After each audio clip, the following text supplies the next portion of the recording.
Hello नमस्कार प्यारे साथियों, कैसे हैं आप सभी लोग। उम्मीद करती हूँ सभी अच्छे होंगे, मस्त होंगे और स्वस्थ होंगे। साथ के साथ जबरदस्त तरीके से अपनी बीएसटीसी की पढ़ाई में व्यस्त भी होंगे। मैं स्वीटी गुप्ता आज आपके लिए लेकर आई हूँ टीचिंग एप्टीट्यूड पीवाईक्यू 2024 के बचे हुए क्वेश्चन। यानी कि इससे पहले के सेशन में हमने बाकी के क्वेश्चन कर लिए थे और जो भी क्वेश्चन रह गए हैं वो आज के सेशन में हम कंप्लीट डिस्कस करेंगे विद एक्सप्लेनेशन। तो फटाफट से रेडी हो जाइए हमारा आज का सेशन अटेंड करने के लिए। बिना किसी देरी के शुरू करते हैं हमारा आज का पीवाईक्यू सेशन 2024। ठीक है, कि पहला हमारा जो क्वेश्चन होगा, यानी कि 30 से पहले के जो भी क्वेश्चन थे बेटा वो हमने डिस्कस कर लिए हैं लास्ट वाले सेशन में। तो आप एक बार रिकॉर्डेड में जाकर चेक कर लीजिएगा। और अब हमारा शुरू होता है आज का पहला क्वेश्चन और 2024 का 30वां क्वेश्चन। अध्यापक की कार्यक्षमता को बढ़ाया जा सकता है। कैसे बढ़ाया जा सकता है? रिपोर्ट स्वयं व्याख्यात्मक होनी चाहिए। रिपोर्ट कार्ड में नकारात्मक टिप्पणियां होनी चाहिए। रिपोर्टिंग करते समय भाषा स्पष्ट होनी चाहिए। और रिपोर्टिंग में विद्यालय द्वारा किए गए सभी मानक होने चाहिए। तो यहाँ पर जो ऑप्शन है वो 30वें क्वेश्चन में ऑप्शन नंबर डी यहाँ राइट आंसर होगा। विद्यालय में रिपोर्टिंग द्वारा तय किए गए सभी मानक होने चाहिए, तभी एक अध्यापक की कार्य क्षमता को बढ़ाया जा सकता है। यानी 30वें क्वेश्चन में ऑप्शन नंबर 4 राइट आंसर हो जाएगा। ठीक है, अब चलते हैं नेक्स्ट क्वेश्चन पर। WHO यानी कि वर्ल्ड हेल्थ ऑर्गेनाइजेशन द्वारा मूल जीवन कौशल में किसे शामिल नहीं किया गया है? किसे शामिल नहीं किया गया है? अंतः व्यक्तिगत श्रम कौशल, गणितीय कौशल, समस्या समाधान कौशल और फोर्थ है आत्म जागरूकता। तो बताइए यहाँ पर क्या हो जाएगा? तो आंसर क्या होगा? गणितीय कौशल को यहाँ शामिल नहीं किया गया है। और WHO द्वारा 10 ऐसे जीवन कौशल दिए गए थे जिसमें संज्ञानात्मक, संवाद कौशल ज्यादा इंपॉर्टेंट थे, लेकिन गणितीय कौशल की यहाँ पर कोई भी चर्चा नहीं की गई थी। तो इसीलिए हम कौन सा ऑप्शन नंबर बी यहाँ राइट कर देंगे। अब चलते हैं हमारे क्वेश्चन नंबर 32 पर। एक शिक्षक की सबसे महत्वपूर्ण चुनौती क्या होनी चाहिए? अब बेटा इसमें आपको एक शिक्षक की तरह सोचकर बताना है कि आपकी जो मेन चुनौती है वो क्या होनी चाहिए।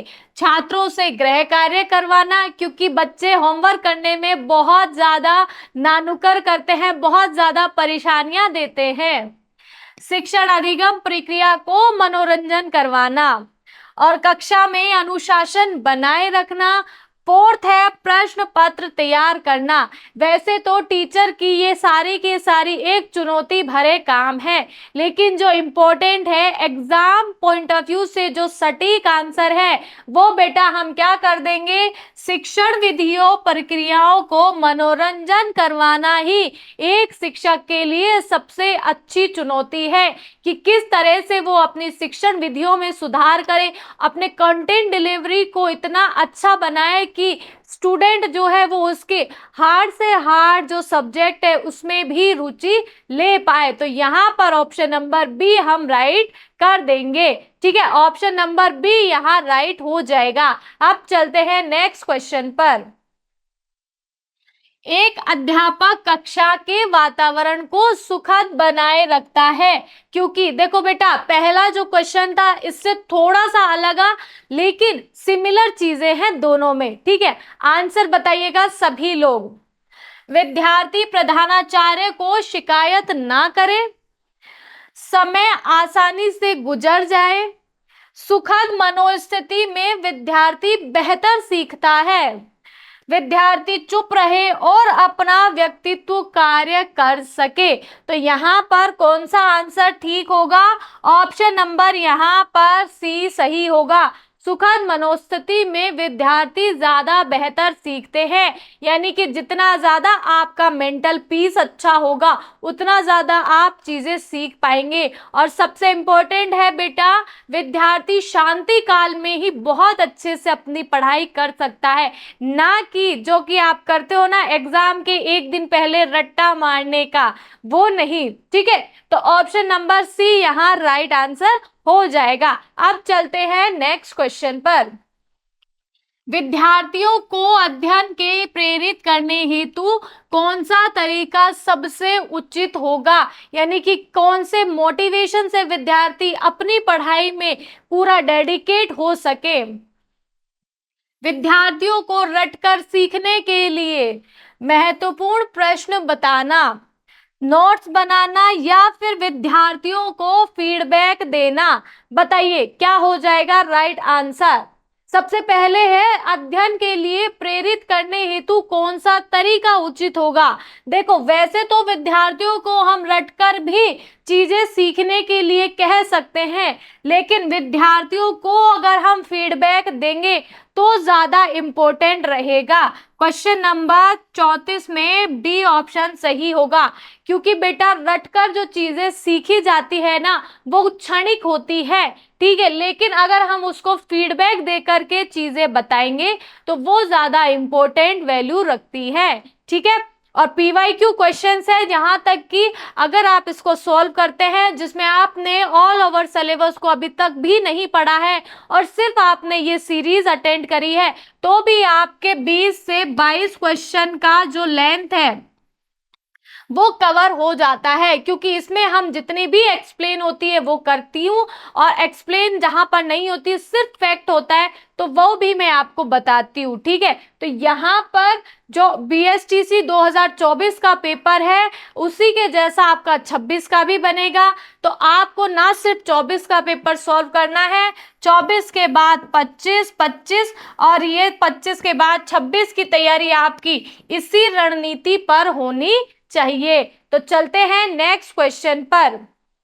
निम्नलिखित में से कौन सा सतत एवं व्यापक यानी कि कॉन्टिन्यूशन एंड कॉम्प्रेशन इवोल्यूशन में सम्मिलित नहीं है?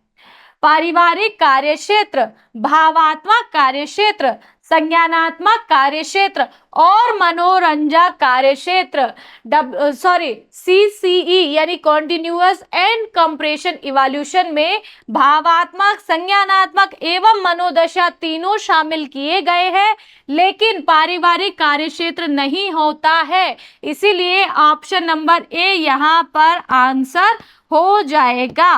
ठीक है, ये अगर यहाँ पर पूछता नहीं की जगह कौन सा है तो बी, सी और डी तीनों ऑप्शन हो जाते, लेकिन पारिवारिक कार्यक्षेत्र इसमें नहीं पूछा है तो इस बेस पर हम ऑप्शन नंबर ए सही कर देंगे। ठीक है, क्लियर है। अब चलते हैं नेक्स्ट क्वेश्चन पर। नेक्स्ट क्वेश्चन कह रहा है बेटा, अधिगम के बारे में कौन सा सही नहीं है? अधिगम एक सतत प्रक्रिया है, अधिगम एक परिपक्वता है, अधिगम उद्देश्यपूर्ण होता है, अधिगम परिवर्तन है। देखो बिल्कुल सही बात है, व्यवहार में होने वाला स्थायी परिवर्तन ही क्या कहलाता है? अधिगम, जिससे बच्चे चीजें सीखता है। तो परिवर्तन तो होता है, चीजें सीखते हैं किसी ना किसी उद्देश्य से, तो उद्देश्य भी होता है। सतत प्रक्रिया है यानी कंटिन्यू चलती है, लेकिन परिपक्वता नहीं है। अधिगम परिपक्वता नहीं है, यह एक जैविक प्रवृत्ति है। तो ऑप्शन नंबर बी यहाँ राइट आंसर हो जाएगा। नेक्स्ट क्वेश्चन पर चलते हैं। निम्नलिखित में से कौन सा कथन सृजनशील व्यक्तियों के बारे में गलत है? सृजनशील व्यक्तियों का ज्ञान व्यापक होता है, सृजनशील व्यक्तियों में स्वतंत्र निर्णय लेने की क्षमता होती है, सृजनशील व्यक्ति चिंतन तथा कार्यों में लचीलापन दिखाता है, रिपोर्ट में विद्यालय द्वारा तय किए गए मानक होने चाहिए। बिल्कुल गलत फैक्ट है बेटा, ये ऑप्शन यहाँ सही होगा, क्योंकि सृजनशील व्यक्तियों के बारे में गलत यही है। क्योंकि सृजनशील व्यक्तियों में चिंतन, आत्मनिर्भर कौशल और स्वतंत्र निर्णय लेने की क्षमता होती है, लेकिन विद्यालय के मानदंडों को जो पूरा करना होना है वो एक सृजनशील व्यक्ति नहीं करता है। तो यहाँ पर इसका ऑप्शन नंबर डी ज्यादा राइट आंसर हो जाएगा। नेक्स्ट क्वेश्चन पर चलते हैं। छात्रों के शैक्षणिक प्रदर्शन में सुधार किया जा सकता है यदि माता पिता को प्रोत्साहित किया जावे कि अपने बच्चों के काम का प्रेक्षण करें, अतिरिक्त ट्यूशन की व्यवस्था करें, अपने बच्चे को आवश्यक संसाधन उपलब्ध कराएं, और ऑप्शन डी है बच्चे की प्रगति के बारे में शिक्षकों से अक्सर बातचीत करें। देखो बेटा, अभिभावक और जो शिक्षक है उसके बीच में संवाद की प्रक्रिया होना बहुत जरूरी है, इसी से एक बच्चे का विकास जुड़ा हुआ है। तो यहाँ पर क्वेश्चन नंबर 38 में ऑप्शन नंबर डी हम राइट कर देंगे। चलते हैं नेक्स्ट क्वेश्चन पर। निम्नलिखित में से कौन सा सृजनात्मकता यानी क्रिएटिविटी विद्यार्थियों में प्रोत्साहित करता है? व्याख्यान, मस्तिष्क उद्वेलन, आज्ञाकारिता एवं अनुशासन। बताइए, एक्सप्लेनेशन, कंटिन्यूटी और साथ के साथ डिसिप्लिन। तो यहाँ पर हम कर देंगे बेटा ऑप्शन नंबर बी राइट, मस्तिष्क उद्वेलन। ठीक है, क्लियर है अभी तक सभी को यहाँ तक? अब चलते हैं नेक्स्ट क्वेश्चन पर। एक अध्यापक की सर्वाधिक रुचि होनी चाहिए, किसमें होनी चाहिए? विद्यार्थी के सर्वांगीण विकास करने के लिए और स्वयं विकास करने के लिए, सामाजिक विकास में, केवल पढ़ाने में। तो एक अध्यापक का कार्य ही होता है विद्यार्थियों का सर्वांगीण विकास करना, बच्चे का सर्वांगीण विकास करना, देश के लिए भावी नागरिकों को तैयार करना ही एक शिक्षक का परम धर्म और कर्तव्य है। यहाँ पर option number A right answer हो जाएगा। नेक्स्ट क्वेश्चन है, एक अध्यापक के रूप में आप प्राथमिकता देंगे? बताइए, एक टीचर होने के नाते बीएसटीसी के बाद जब आप रीट का एग्जाम देंगे, आप एक सरकारी शिक्षक बनेंगे या फिर प्राइवेट एजुकेटर बनेंगे, तो भी आप किस चीज को सबसे पहले प्रायोरिटी देंगे? बच्चे में आलोचनात्मक एवं वैज्ञानिक चिंतन के विकास को, समय पर पाठ्यक्रम को पूरा करने में, बच्चों में श्रेष्ठ अध्ययन की आदतों को विकसित बनाने में, धीमे अधिगम वाले विद्यार्थियों को सामान्य विद्यार्थियों के समक्ष में लाने का प्रयास करेंगे। फटाफट से आंसर बताइए क्या हो जाएगा? तो आपकी प्रायोरिटी क्या होनी चाहिए? क्वेश्चन नंबर 41 में बच्चे के आलोचनात्मक एवं वैज्ञानिक चिंतन को विकास करेंगे जिससे उसका डेवलपमेंट अच्छा हो सके। ठीक है, नेक्स्ट क्वेश्चन पर चलते हैं। नई गतिविधियों और उत्पादकताओं की संलग्नता के लिए पहल को प्रोत्साहित करने के लिए एक अध्यापक विद्यार्थियों को अवास्तविक लक्ष्य निर्धारित करता और उस दिशा में काम कराना सिखाता है, गलतियों के प्रति सहनशील नहीं होता है, कोई भी सहयोग नहीं देता है, विद्यार्थियों को स्वतंत्रता और जिम्मेदारी दिखाने का मौका देता है। फटाफट से आंसर सोचिए अपने दिमाग में, आपके अकॉर्डिंग क्वेश्चन नंबर 42 में क्या आंसर सही हो सकता है? तो यहाँ पर ऑप्शन नंबर डी बेटा बिल्कुल राइट आंसर हो जाएगा। विद्यार्थियों को स्वतंत्रता और जिम्मेदारी दिखाने में मौका देता है, और इसी के जैसा आपका इसी पैटर्न पर ऐसे ही लैंग्वेज पर आपका 2026 का भी पेपर बनेगा। तो बहुत इंपॉर्टेंट सेशन है ये वाला, आप इसको अटेंड करिए। रिवीजन के टाइम पर 2x की स्पीड में आप इसको अटेंड करिएगा, यानी कि एक पेपर को कम से कम आपको 2 या 3 बार सॉल्व जरूर करना है। नेक्स्ट क्वेश्चन है, कक्षा में प्रभावी अनुशासन बनाए रखने के लिए शिक्षक को होना चाहिए। सेम ऐसा क्वेश्चन अभी थोड़ी देर हमने पहले किया था। छात्रों को वह वह करने दे जो उन्हें पसंद है। छात्रों के साथ सख्ती से पेश आए, यानी कि आप एक बहुत ही कठोर टीचर बनेंगे। छात्रों को हल करने के लिए कुछ समस्याएं दें।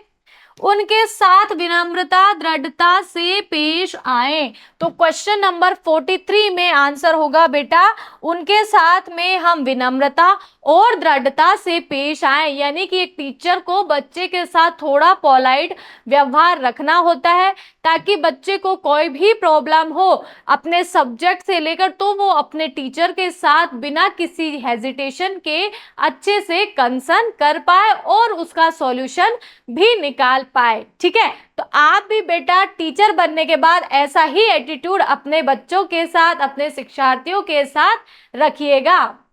नेक्स्ट क्वेश्चन है, निम्नलिखित में से किस विधि द्वारा विद्यार्थी का सही मूल्यांकन यानी कि इवैल्यूएशन संभव है? पाठ्यक्रम के अंत में मूल्यांकन, साल में 2 बार मूल्यांकन, सतत मूल्यांकन और रचनात्मक मूल्यांकन। बेटा जब हमने थ्योरी पढ़ी थी तो बहुत बार हमने ये क्वेश्चन किया था, बहुत अच्छा क्वेश्चन है। और मूल्यांकन साल में 2 बार नहीं, सतत चलने वाला प्रक्रम होना चाहिए। पाठ्यक्रम के अंत में नहीं, पाठ्यक्रम के स्टार्टिंग में भी होना चाहिए। ठीक है, और मूल्यांकन एक सतत चलने वाला प्रक्रम है। ऑप्शन नंबर सी यहाँ राइट आंसर हो जाएगा। नेक्स्ट क्वेश्चन है, महात्मा गांधी ने कौन सी शिक्षा को प्रभावित किया था? बुनियादी शिक्षा, मोंटेसरी शिक्षा या फिर स्थानीय शिक्षा, भारतीय शिक्षा? तो महात्मा गांधी ने बेटा बुनियादी शिक्षा को प्रस्तावित किया था, जिसमें उन्होंने 4H की अवधारणा दी थी। कितने H? 4H अवधारणा। अब ये 4H अवधारणा क्या थी बेटा? जिसमें महात्मा गांधी ने व्यक्ति के हस्त कौशल को बढ़ावा दिया था, उसके मस्तिष्क के विकास को बढ़ावा दिया था, जिसमें उन्होंने कहा था अगर किसी व्यक्ति को वही शिक्षा देनी चाहिए जो उसके जीविका उपार्जन में और आर्थिक विकास में सहायता देती है। बहुत सारी बेरोजगारियां हो रही हैं आजकल, लेकिन शिक्षित होने के बावजूद कि कुछ व्यक्ति इतने शिक्षित है उसके बाद भी वो बेरोजगार है, तो ऐसा नहीं होना चाहिए। हमारे देश में बेरोजगारी को कम करने के लिए व्यक्तियों में हस्त कौशल को बढ़ावा देना चाहिए। बुनियादी शिक्षा का मेन उद्देश्य ही यही था कि कोई भी व्यक्ति अगर पढ़ा लिखा नहीं भी है लेकिन फिर भी उसकी आर्थिक स्थिति को सुधारा जाए, उसको आत्मनिर्भर बनाया जाए और उसके जीवनोपार्जन का उसको कोई ना कोई सोर्स मिल सके। ठीक है, यही था बुनियादी शिक्षा महात्मा गांधी द्वारा दिया गया। 4H अवधारणा भी इसी को कहते हैं। नेक्स्ट क्वेश्चन है, किस प्रकार का नेतृत्व विद्यार्थियों के समुचित वृद्धि तथा विकास में बहुत अनुकूल और आवश्यक हो सकता है? बताइए क्या हो जाएगा इसका आंसर? सत्तावादी, लोकतांत्रिक, नौकरशाही और है हमारे पास प्रबंधक की है। बताइए, तो यहां पर आंसर हो जाएगा कौन सा? ऑप्शन नंबर बी, लोकतांत्रिक यहां पर आंसर हो जाएगा। नेक्स्ट क्वेश्चन है, एक अध्यापक पाठ के पूरा होते ही एक परीक्षा लेता है, यह परीक्षा कहलाएगी, क्या कहलाएगी? यूनिट टेस्ट यानी इकाई परीक्षण, मूल्य परीक्षण, अभिवृत्ति परीक्षण यानी एटीट्यूड टेस्ट और ज्ञान परीक्षण यानी क्वेश्चन नंबर 47 है। तो अगर एक इकाई का टेस्ट है, एक यूनिट का टेस्ट है, तो बेटा उसको हम यूनिट टेस्ट ही तो कहेंगे। बिल्कुल ही लैंग्वेज से स्पष्ट है, यूनिट टेस्ट इसका आंसर हो जाएगा। यदि कोई छात्र नियमित रूप से गृह कार्य नहीं ले पा रहा है, इस स्थिति में आप अन्य शिक्षकों से चर्चा करेंगे, प्रधानाध्यापक से चर्चा का निर्णय लेंगे, कारण जानने का प्रयास करेंगे और अभिभावकों को सूचित करेंगे। सबसे पहले एक शिक्षक होने के नाते आपको विद्यार्थी की कारण जानने का प्रयास करना चाहिए कि क्या उसको कोई बीमारी है, उसके कोई फाइनेंशियली प्रॉब्लम है, या उसका कोई पारिवारिक समस्या है जिस वजह से विद्यार्थी अपना होमवर्क पूरा नहीं कर पा रहा है, अपनी क्लास को प्रॉपर स्टडी नहीं कर पा रहा है। तो आप उससे उसकी जो भी प्रॉब्लम है उसके कारणों को जानेंगे और अपने स्तर पर बिना उसके आत्म स्वाभिमान को ठेस पहुंचाए सॉल्व करने का प्रयास करेंगे। तो यहाँ पर बेटा ऑप्शन नंबर सी यहाँ राइट आंसर हो जाएगा। नेक्स्ट क्वेश्चन है, यदि एक विद्यार्थी देर से आता है तो अध्यापक को करना चाहिए उसे घर भेज दे, यानी कि वापस उसको घर भेज दिया जाए, कालांश पूरा होने के बाद में कारण जाने, प्रधानाध्यापक को सूचित करें और देर से आने पर ध्यान ना देना। बताइए। तो देखो, रनिंग क्लास में अगर हम बच्चे से वार्तालाप करेंगे तो इससे हमारी पूरी की पूरी क्लास का मेंटेनेंस डिस्टर्ब होगा। इसीलिए आफ्टर हमारे पीरियड या आफ्टर हमारे लेक्चर के बाद हम उस विद्यार्थी से अच्छे से बैठ के बात करेंगे, पूछेंगे कि देर आने का रीजन क्या है। कालांश का पूर्ण होने के बाद हम उसका रीजन जानेंगे। लास्ट क्वेश्चन है 2024 प्रीवाईक्यू का, अच्छे से सॉल्यूशन देखिएगा। एक शिक्षक सफल हो सकता है यदि वह छात्रों को बेहतर नागरिक बनाने में मदद करता है, छात्रों को विषय वस्तु का ज्ञान प्रदान करता है, छात्रों को परीक्षा उत्तीर्ण करने के लिए तैयार करता है, विषय वस्तु को सुव्यवस्थित ढंग से प्रस्तुत करता है। देखो बेटा, बहुत अच्छा क्वेश्चन है, इंपॉर्टेंट क्वेश्चन है 2026 के लिए भी, कि सफल शिक्षक हो सकता है। पहली बात, एक शिक्षक का जो सबसे इम्पोर्टेंट रोल होता है वो यही होता है, बच्चे का सर्वांगीण विकास करना, अपनी सब्जेक्ट अपने विषय पर कमांड बनाए रखना, अपना संप्रेषण सुव्यवस्थित रखना, संवाद में प्रभावी होना, तो बेहतर नागरिक बनाना। एक शिक्षक ही एक छात्र को प्रभावी नागरिक बनाता है। तो ऑप्शन नंबर ए भी ठीक हो सकता है।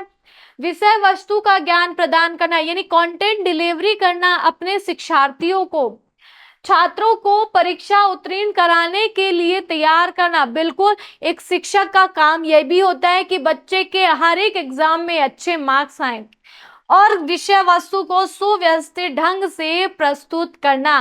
तो बेटा ऑप्शन नंबर 4 यहाँ सही होगा। इसी के बेस पर बच्चा परीक्षा उत्तीर्ण भी कर देगा, बच्चे को विषय का ज्ञान भी प्राप्त हो जाएगा और वो एक अच्छा नागरिक भी बन जाएगा।